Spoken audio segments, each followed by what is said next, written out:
The wind bit through her coat like it wasn't even there, slicing across the white hills and howling like some angry god had lost his way. Miriam pressed forward anyway, clutching her satchel against her chest as the blizzard thickened, wiping out the trail behind her.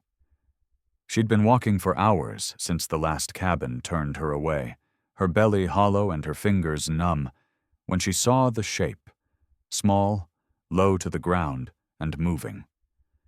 At first she thought it was a trick of the storm. But then it looked back, a bear cub, alone. Its fur was matted with snow, one paw lifted as if injured, but its eyes locked on hers with something too steady to be fear. Then it turned, walked a few feet, looked back, waited. Her legs ached, but she followed. Every time she slowed, the cub slowed too. Like it knew. Like it wanted her to come. She whispered aloud, "Where are you taking me?" because the silence felt unbearable. The cub didn't answer, of course, but it kept moving, weaving through the trees that loomed out of the white. Then, just when she thought she couldn't take another step, it stopped. And there it was. A cabin. Smoke rose from the chimney in curls so faint she thought she might be imagining it. But the door was real. So was the porch. And when the cub padded up and sat squarely in front of it, as if guarding something precious, Miriam stood frozen in the snow, her chest heaving. She should knock, but her hand wouldn't lift. Not yet. She looked down at the cub. It blinked at her, then tilted its head. That's when she noticed something carved into the post beside the door. Scratches, but not random ones. Words.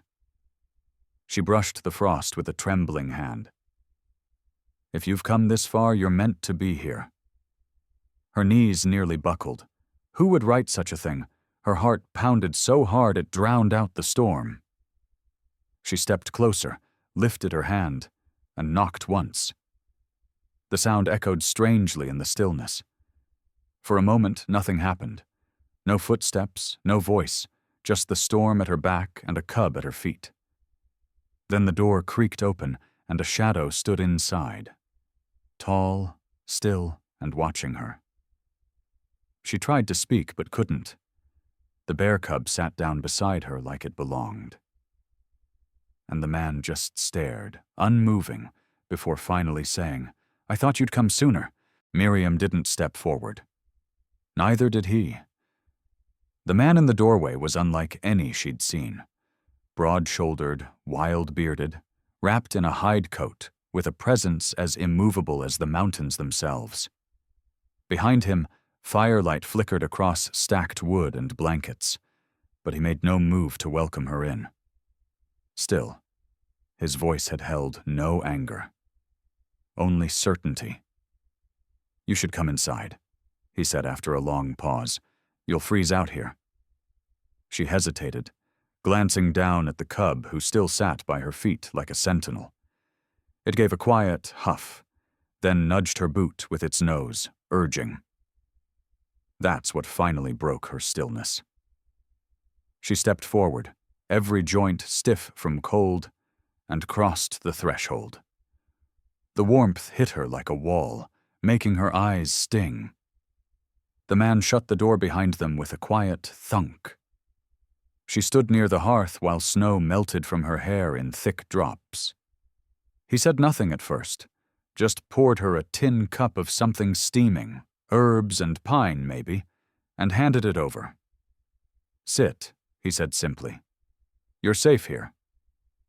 Miriam didn't move to the chair, not yet. "Why did you say you were waiting?" she asked, her voice barely audible. He studied her a long moment, then nodded towards the cub, who had padded inside and curled up by the fire. "Because she found you, and she only finds the ones meant to stay." Miriam blinked, confused. "She?" He crouched near the cub, brushing a thumb along its ear. "That's Syra. She's been my eyes since the thaw. Never steers wrong." Miriam's fingers tightened around the cup. You trained a bear cub?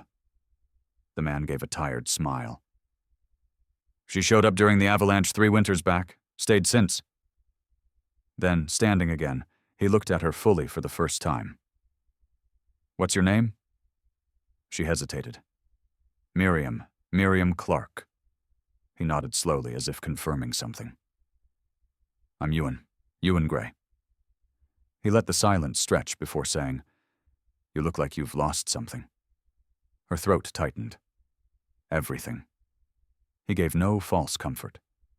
Just handed her a blanket. Then maybe this is where you find it. Outside, the wind roared, but inside the logs snapped softly. Syra stirred but didn't rise, and when Miriam finally sat down, her body began to shake. Not from cold, but release. Euan didn't ask anything more. He just placed another log on the fire and sat across from her, like he had all the time in the world. Morning came slow, wrapped in silence and thick white fog. But Miriam was already awake. She hadn't slept, just dozed in and out by the fire, her back aching from tension that no blanket could soften. Euan hadn't pressed her, not once, but his quiet movements through the cabin made her feel oddly safe. Syra, the cub, had stayed curled near her feet all night. Now the bear was gone. The door creaked open, and Euan stepped inside, brushing snow from his shoulders. She's out near the ridge, he said. Doesn't usually wander far unless she finds something. Miriam rose and followed him outside without knowing why. The air was sharp, the world blinding white, but Syra's small tracks were easy to follow. They curved through the trees toward a flat stretch where the snow hadn't settled evenly, and there, at the edge of a shallow drift, was something that stopped her breath. A piece of cloth. No, not cloth. A shawl. Miriam dropped to her knees beside it, the red embroidery, the broken lace trim. That's mine, she whispered. My mother made this. Euan crouched beside her. It was buried under the snow. Syra uncovered it. But Miriam wasn't listening anymore. Her hands brushed farther into the powder, searching, and they caught something hard. A carved piece of wood, small and oval, no bigger than a child's hand. Her name, burned into it. Miriam. Her breath hitched. This was from my old cabin, she said, before they took me away. Her eyes filled with something deeper than tears. How did it get here? Euan didn't answer. He just studied her like the wind wasn't howling behind them. This land, he said, has memory. Some things don't stay buried, no matter who tries. Miriam stood, clutching the token. The world suddenly felt thinner, like there were layers to it she hadn't noticed before. Someone left this here, she said slowly. Someone knew I'd come back. Syra returned then, lumbering through the trees with a strange gentleness, and paused in front of her. She raised one paw and placed it on the frozen ground, on a spot just beside the cloth, where the snow had caved a little. What is she showing me now? Miriam asked. Euan stepped forward. Maybe it's not what's here that matters, but what was taken. Miriam stared down at the earth, suddenly certain of something impossible, that the answers had always been here, buried in silence and snow, just waiting for her to ask.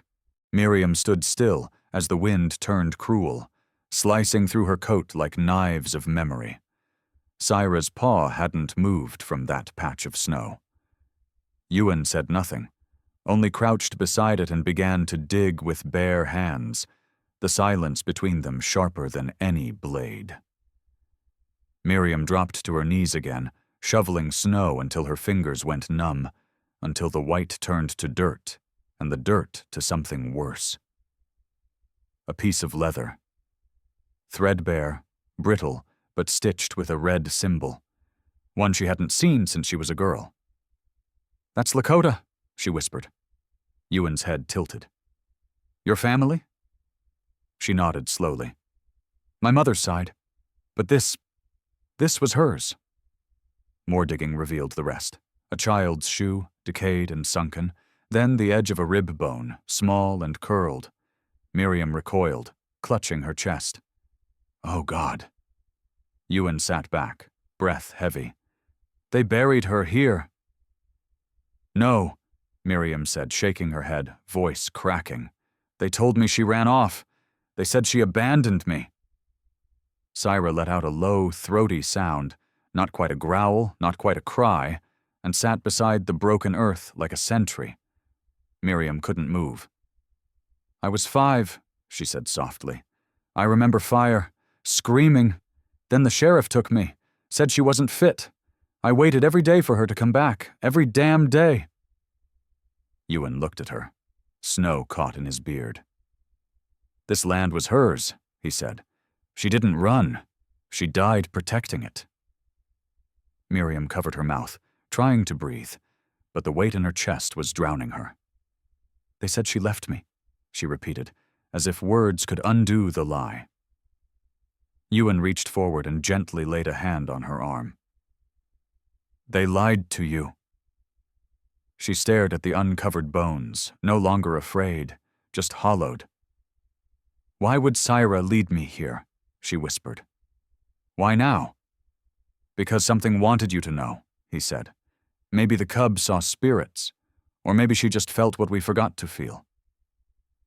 Syra nudged Miriam's hand, her eyes as deep as the pines, and Miriam understood something wordless then. This wasn't about her being lost. It was about the truth refusing to stay hidden. She rose slowly. We need to bring her out, she said. She deserves to be seen, buried with honor. Named Euan nodded. We'll do it right. The storm quieted for a moment, as if listening, as if offering its own apology. And Miriam, with the cub by her side, began to uncover not just the past, but the pieces of herself that had been buried along with it. By the time the sky turned pewter and the wind picked up again, Miriam had wrapped her mother's remains in a wool blanket and laid them gently inside the cabin. Syra didn't leave her side once. Her small frame curled protectively near the door, ears twitching at every sound. Euan watched her move with quiet reverence, not asking questions until she finally slumped down at the table, hands trembling. Do you remember the sheriff's name? He asked. She nodded. Nathaniel Cook. He took me in after the fire, said he was doing my father a favor. But now, her voice cracked. Now I wonder if my father was ever even alive. Euan leaned forward. There's a town record office still standing 3 miles east. We'll go in the morning. If that land was hers, there'll be something. Documents, claims, birth records. Miriam looked at him, the years of confusion behind her eyes beginning to burn into something clearer, hotter. He said she was drunk when the fire started, that she'd left me crying in the corner. Euan shook his head slowly. I don't believe that. You know why? Because Syra found her grave. Because she was buried near the tree line, hidden like a secret. Miriam stood abruptly, pacing. That man, he used to lock me in the root cellar, said it was for my own good, said my mother's blood made me wild. Her voice twisted with fury. I thought it was true. I thought maybe I deserved it. Euan's fists tightened. He took your land, your name, your truth. Miriam looked at the fire. And now I have her bones, and this land. Just then, a knock rattled the cabin door. 3 sharp raps. Syra jumped to her feet, growling low. Euan rose, too, his hand resting on the knife at his belt. Miriam opened the door slowly. A man stood there, soaked in snow, lantern in hand. You Miriam Taltree? She stiffened. Who's asking? I'm from the church records office. We got a parcel 2 days ago addressed to you. Said to deliver it if anyone came looking for the Taltree claim. He handed her a small box wrapped in oilcloth and walked off without another word. Miriam opened it inside. Inside was a yellowed deed, her mother's name at the top, a pressed braid of black hair tied with red thread, and a note. For when she's ready to remember who she is. Miriam clutched it to her chest. The sheriff hadn't just lied, he'd buried her mother's legacy. But something older, something wilder, had made sure it wouldn't stay buried. Syra pressed against her side, and Miriam whispered, "I remember now." Morning light filtered through the frost-fogged windows, painting the cabin in a quiet glow. Miriam stood barefoot on the wooden floor, holding the braid in one hand and the deed in the other, as if gripping both past and future at once. Euan had barely spoken since the box arrived. He'd sat on the porch most of the night, sharpening his hatchet and staring into the woods like he expected something, or someone, to come. Syra remained glued to Miriam's side, alert but calm now, as if the storm had passed for her too. Finally, Euan broke the silence. "I knew your mother." Miriam blinked. "You what?" He nodded slowly. "Back before the fire, before the sheriff, I was a scout for the trading route that ran through Black Hollow. I'd stop by this cabin for water, sometimes help with the fence. She had the same eyes as you, soft but steel underneath." Miriam clutched the braid tighter. "Why didn't you say anything before?" He looked down. "Because I failed her. That night I was nearby, saw the flames from the ridge, ran down, but by the time I got here..." He trailed off. "I thought everyone was gone." Miriam sat beside him, her voice barely a whisper. "So why stay? Why find me?" He turned, eyes blazing now with something between pain and peace. "Because I've been waiting, not for forgiveness, for a chance to set something right." Syra nuzzled Miriam's knee, as if agreeing. The silence was broken by the crunch of hooves, slow, deliberate. They stepped outside. A rider was approaching from the trail, and behind him a wagon with iron bars. Sheriff Cook. He hadn't aged kindly. His eyes were as hard as flint, and when he spotted Miriam, a flicker of something, panic or rage, passed across his face. "I heard someone's been trespassing on state land," he called out. Euan stepped forward, steady. "This land isn't yours, Cook." Miriam raised the deed. "It never was." Cook's jaw tensed. "That document's meaningless. The girl's an orphan, has no legal claim." Miriam's voice came firm. "Then why did my mother's body get buried in the woods instead of a graveyard? Why did I have bruises every Sunday and chains on the root cellar door?" For a beat, the forest itself held its breath. Then a growl, low, primal. Syra stepped forward, between Miriam and the sheriff, her teeth bared. Cook reached for his holster. Euan's voice sliced the air. "You take that iron out, and it's the last thing you touch." The sheriff froze. The braid fluttered in Miriam's hand like a flag of remembrance. "I'm not afraid of you anymore," she said. And the bear cub at her side stood taller, as if echoing the blood in her voice. Sheriff Cook didn't move, not right away. His hand hovered near his belt, but the stillness in the air, the way Syra stood, unchained, untamed, made him hesitate. Miriam's heart pounded so loud she could barely hear Euan's next words. "The girl's not alone anymore, and neither is the truth." The tension cracked like ice under weight, but the sheriff stepped back slowly, his voice forced into a sneer. "You think a deed and a mutt make you safe? That town buried your name years ago." His gaze shifted to Euan.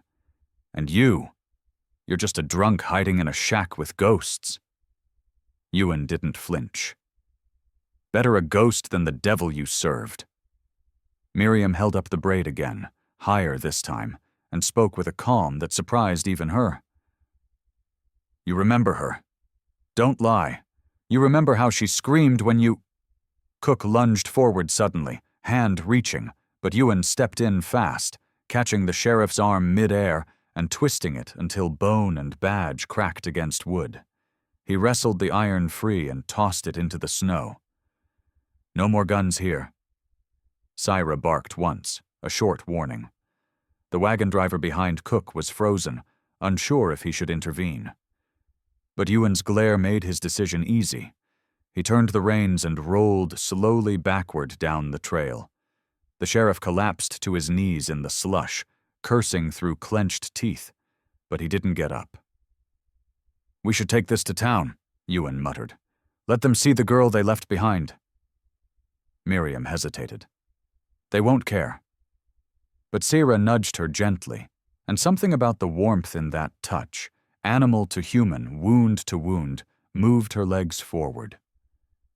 By the time they reached town, Euan had hitched a small wagon and laid the braid and deed in plain view. He didn't bind the sheriff. He let him sit beside them, humiliated and hunched, while Syra walked proudly at Miriam's heel. The townsfolk began to gather. They recognized the cabin ghost. Some squinted at Miriam's face, trying to place it. When she stepped down from the wagon and held the braid high, a ripple moved through the crowd. Then a woman in her 60s pushed forward, wrinkled hands trembling, and gasped, "Annalee? Is that you?" Miriam nodded. "I'm her daughter, and you all let this man tell you she ran away." Murmurs spread. Some stepped back, others looked to the sheriff, whose silence now screamed louder than any defense. Miriam didn't cry. She didn't scream. She only said, "You forgot me." "But I remember everything." And as the wind shifted, Syra let out a long, low howl that seemed to shake the buildings themselves. No one spoke at first, not even the mayor, who had come out of his office with his vest half-buttoned and his spectacles askew.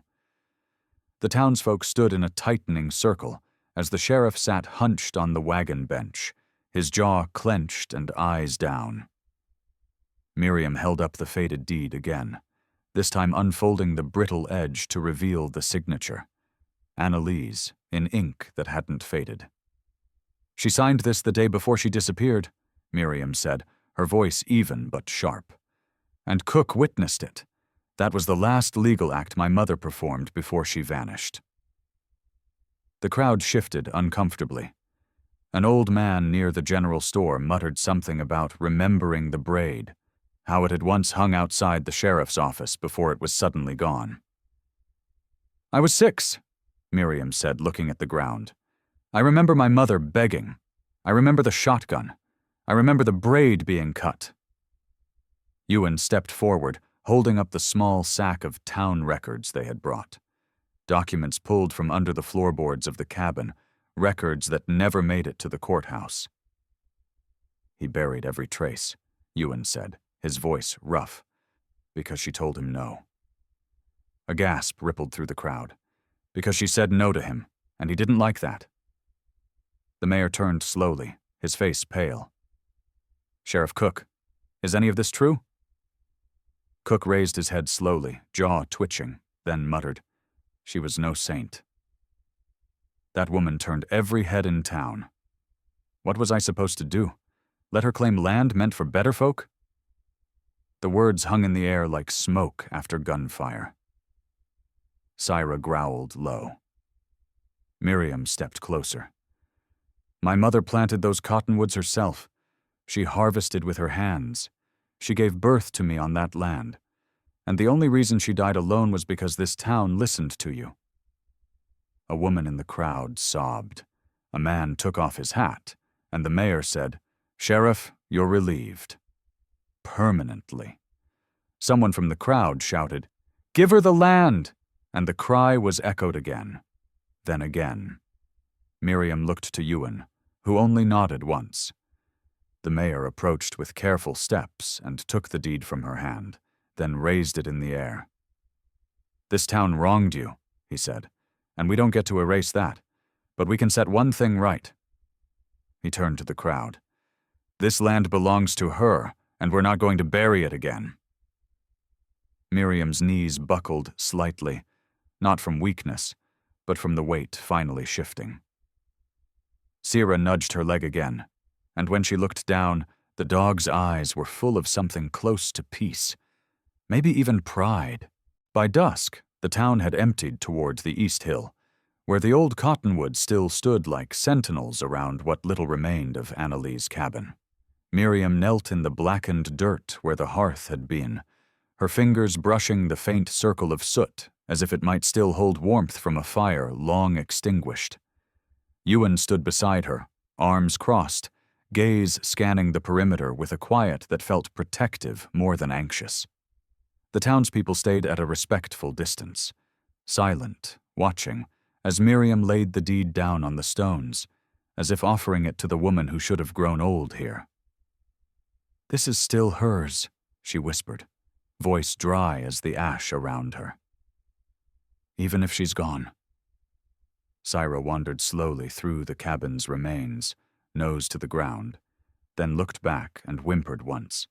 She stopped beside a sunken patch near the edge, digging a paw into the earth. Miriam went still. She crossed the few steps, knelt, and with her bare hands brushed away layers of soil until she felt the edge of something square and metal. A rusted tin box. Inside, wrapped in oilcloth, were two things: a lock of baby hair and a folded letter addressed to Miriam in Annalee's hand. Her hands trembled. The first lines alone broke her. "For the day they let you come back." She couldn't read further, not yet, not with so many eyes around her, and her heart unraveling thread by thread. Euan crouched beside her, resting a firm hand on her shoulder, grounding her in the moment as she pressed the letter to her chest. "You were always meant to come home," he said gently, "and she never stopped believing you would." A cry broke from the crowd. Sierra had disappeared again, but this time she wasn't running away. She was dragging a half-burnt quilt from behind the collapsed rear wall, Annalee's. Her scent still clung to it. Miriam stood, her voice stronger now. "We'll rebuild," she said, "right here, where she dreamed, with the cottonwoods still watching." A few of the townsfolk stepped forward. First a boy holding nails, then a widow with a kettle, then, awkwardly, the blacksmith with timber. They weren't asking forgiveness, not yet, but they were showing up, and that was a start. Euan looked to the mountains, then back at her. "We'll need more hands," he said. Miriam nodded. "Then we teach them what building means." Sierra barked once as if in agreement, then curled up right in the soot where the hearth once was. The sky turned gold. This time, the light didn't feel borrowed. It felt earned. The new cabin rose slow but steady, each plank nailed with something unspoken. Penance, perhaps, or hope. Miriam worked beside Euan through the days that followed, her palms blistered, her heart learning a rhythm it hadn't known since childhood. She didn't cry when she read Annalee's full letter. She read it alone, inside the half-framed doorway while Sierra stood watch. The words were simple, but soaked in a love too large for paper.